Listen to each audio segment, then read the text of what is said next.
pre, may buntag, napatawag lagi ka pre. O napatawag lagi ko pre, kaya na ako'y tuyo si moha pre. Ana ba kaning na ako'y baligya diri pre. Na dili ka katulog, nya maka bright pag si moha pre. Ana ba ni kani pre. Na naunsa pre.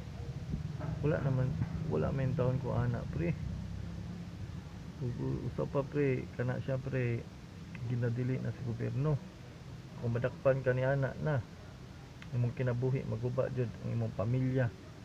Madakpan ka na, kabalo ba ka pilang siti ana 20-40, no?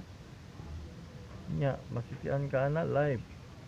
So wa gagawas man ka pero kango-kango na. So lisod kayo nya magka problema imuhang pamilya, modalaw dito sa imuha, mangitag kwarta.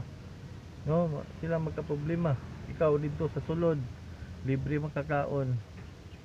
No, libre tulugan, porjado pa.